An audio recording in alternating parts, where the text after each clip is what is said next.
Before I begin, I'd like to apologize for the noise. It was actually rather warm today. There is a fan on and stuff because my poor little laptop is too hot.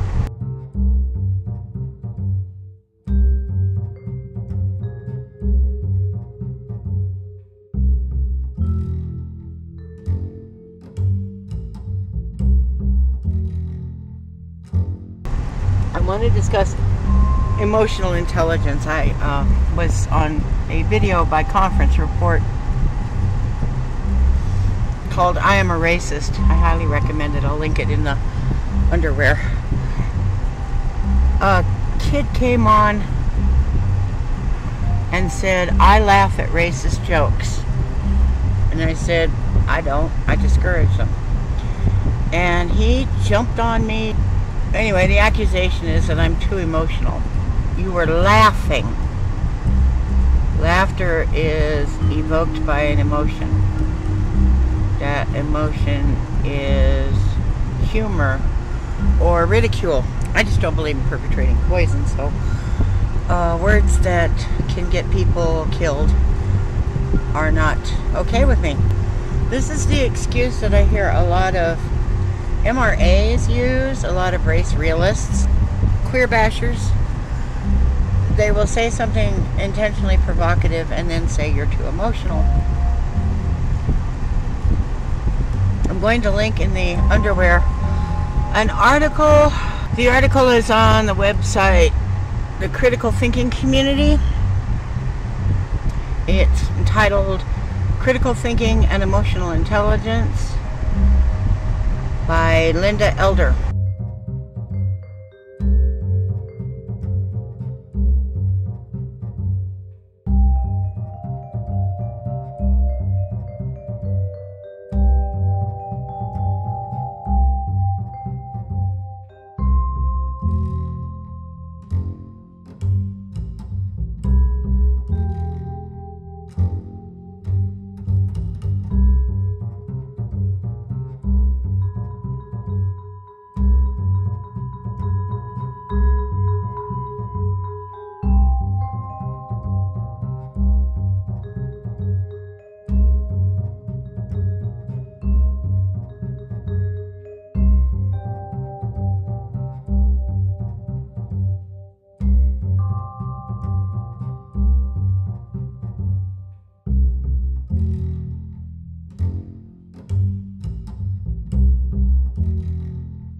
We are animals.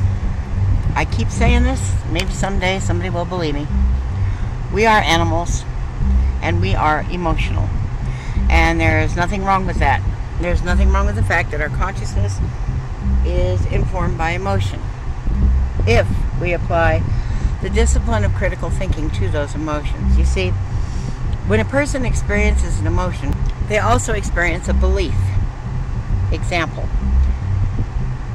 If I feel threatened and the fight or flight dynamic kicks in, it's because I believe I am under threat.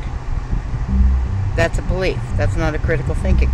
This is biological, neurochemical, stimulus-based, behavioral, and there's nothing we can do about the fact that we are beings who operate in the universe this way, except we can apply critical thinking skills to emotional situations in order to better assess what to do and how to respond. Now, a person who pretends that emotions are the opposite of critical thinking, one of the old school type skeptics, although frankly skeptics have really been heroes to me because they want to give the facts to protect people from flim-flam artists so that they won't be hurt.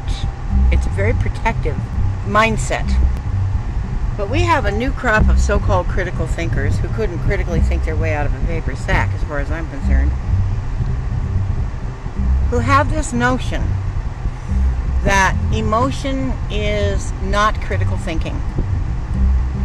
They apply it to people they consider their inferiors, primarily, which is to say women, queers, people of color, low-income people.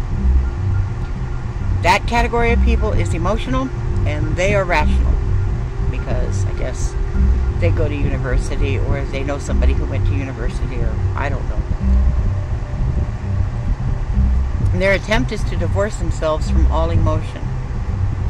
But they don't really do that. What they do is they provoke emotional reactions and responses in other people, and then feel superior to them because they wouldn't have reacted or responded that way.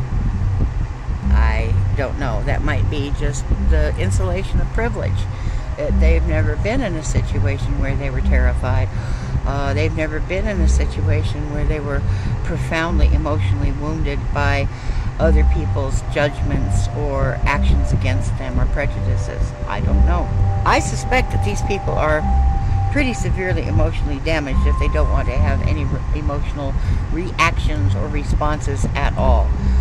They seem to be the classic stereotype of male emotional landscape, which is aggression and sexual desire.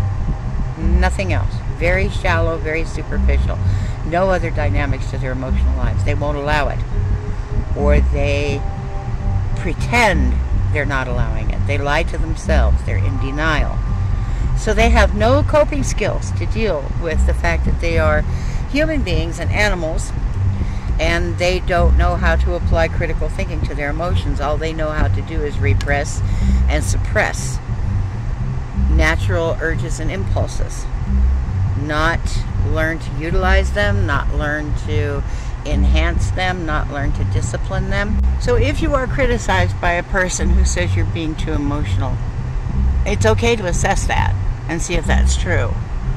However, keep in mind that this accusation is utilized by very insecure, immature, unbalanced people, basically as an excuse to hunt